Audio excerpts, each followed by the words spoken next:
Welcome to the Glenn Beck program. Tonight, there are things happening in our country and around the globe that you need to know about. But I'm going to bet that you haven't heard a single one mentioned in the mainstream media.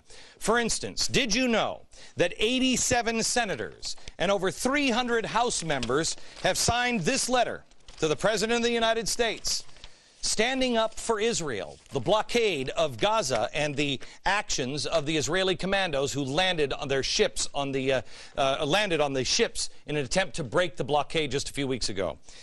I find this astounding. 87 senators out of 100. Why haven't you heard about this? How about this one?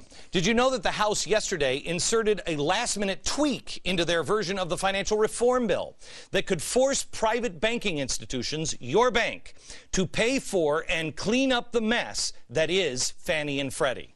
Oh, by the way, that's just another way of saying that you're going to pay for it. You know, you'll pay for the cleanup and the mess yourself. Your bank won't. Your bank will pass all those costs gladly right to you. What about the provision to help small businesses bill? I love this one. It passed the House just last week. This would allow all but the top 100 largest banks to pretend that they haven't made any of those bad subprime loans. So that way they can go out and lend more money. Excuse me? This bill would allow almost 8,000 banks to spread out accounting of those bad debts for 6 to 10 years. Just pretend that, no, we've got more assets than it really looks like. Really, we do. No, you don't.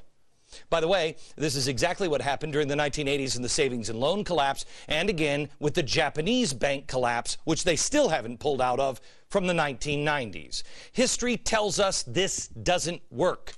Why are we doing it, and why don't you know about it?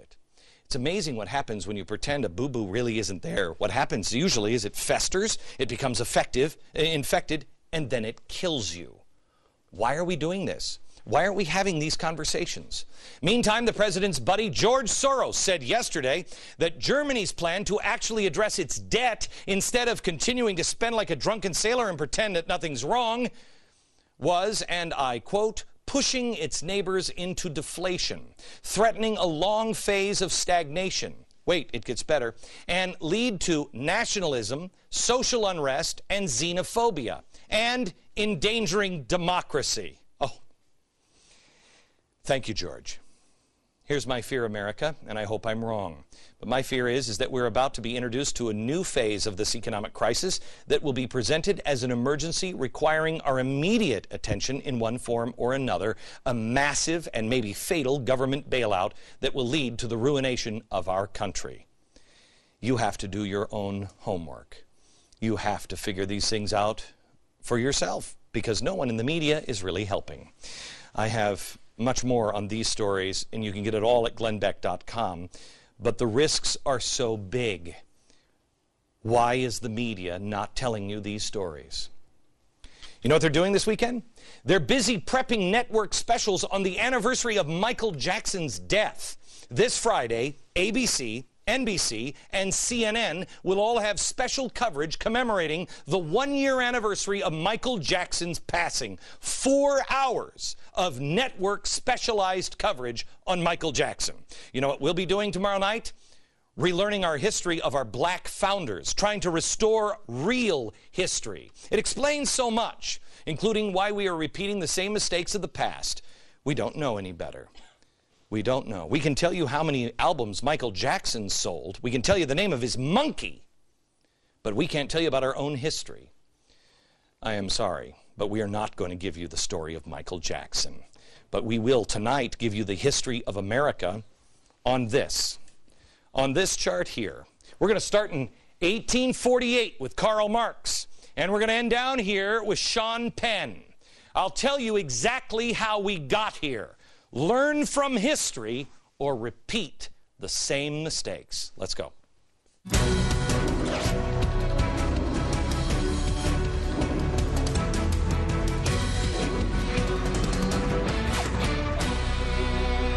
Well, hello, America.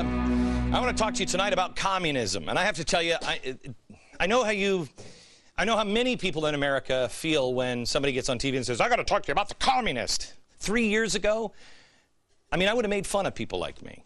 I would have mocked me. I would have. Don't fall into that trap, please, tonight. Open your mind, open your ears. The country is in trouble. I don't want to believe many of the things that I believe. I think you're the same. But there are communists, believe it or not, communists. It's amazing. I thought we beat it. The best thing to ever happen to the communists was the Red Scare and Joseph McCarthy. We had beat communism. We soundly discredited it. Okay, that's what I thought when the wall came down. Joseph McCarthy, he was a joke, right?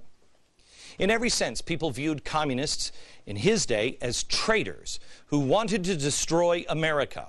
They crept into the unions, especially the teacher unions, that coupled with the colleges. Now you have a situation where communists were starting to be the ones writing and teaching our history. Now what happens? After communism fell, it was erased. We have children growing up now that don't even know what communism is. They didn't have to do what we did as kids. They didn't have to go through the emergency attack drills at school where we were like, why? Okay, a nuclear bomb's going to go off and what? I'm going to get under my desk for what? They didn't have to go through duck and cover. They didn't growing up, they didn't hear about gulags. They never had to worry about the Russians. They haven't seen the horror shows of millions of mass murders and starving people at the hands of brutal communist dictators. So now it's just cool to be a communist. What difference does it make? T-shirts of Che are one of the most popular T-shirts around. Che was a racist and a mass murderer, yet we have schools banning kids from wearing American flag T-shirts on Cinco de Mayo, but Che T-shirts, cool. If we're going to ban a T-shirt, and I wouldn't ban any T-shirts. I just teach kids what's cool and what's not. I'd ban the one with the killer communist on it. It's not offensive because nobody knows the history of what these people did. How else can you explain everything that's going on today with little or no outrage? Things like a statue of Stalin going up in Virginia. See that? It's in Virginia. How does this idea not cross somebody's desk and that person say, wait, you want to put a what? Where? It happens because no one knows anymore or cares about communists. The people who do know about communists, they're cool. Cameron Diaz illustrated this mindset when she visited Peru to do a TV project on Peru and its culture. While touring the country, she carried a purse emblazoned with a red star and the words, right here in Chinese, "Serve the people." It kind of caused a little bit of an outrage because it was Mao's slogan. It was a Maoist insurgency in the 1980s and 90s that killed 70,000 people in Peru. But that's a fashion bag. That's not to mention the millions, the tens of millions of people that Mao killed in China. It's not so cool when you know history, is it, Cameron? But they don't. Nobody's teaching it, and people are busy erasing it. You've got communist teachers in California calling for revolution. That's what this guy's doing. He's a teacher. In Houston, there's a branch of CPUSA. Do you even know what that is? You recognize the symbol if you're my age, Communist Party USA. They are a group calling for the nationalization of BP. Nationalization of BP, communists. Reaching out to young people through Facebook. Ah, look at that. And their favorite movie is Capitalism, a love story. Hey, that's Michael Moore. Cindy Sheehan in New Orleans talked about challenging capitalism. Listen to what she's calling for. Any meaningful discussion of this disaster must challenge the system and structure of capitalism. If we had socialism where the companies were nationalized and the democratic control of the workers, the cleanup would have been, well, maybe they would have had an acoustic device on the blowout preventer. Maybe they would have spent the extra $500,000 to prevent this disaster, and we wouldn't have to be here. Yeah. Or, Cindy, maybe like every other nationalist or socialist or communist country in the world, in the history of mankind, they'd already be bankrupt, and people would be living in gulags. One of the two, but I'm going to go with your happy scenario. What do you say we go with history? It's obvious we aren't paying attention to history anymore because the Communist Party had their annual convention broadcast on C-SPAN. Think about that. Half a century ago, we were rooting out communists as traitors to our Constitution and our country. Now, we're putting them on C-SPAN, and nobody says a word.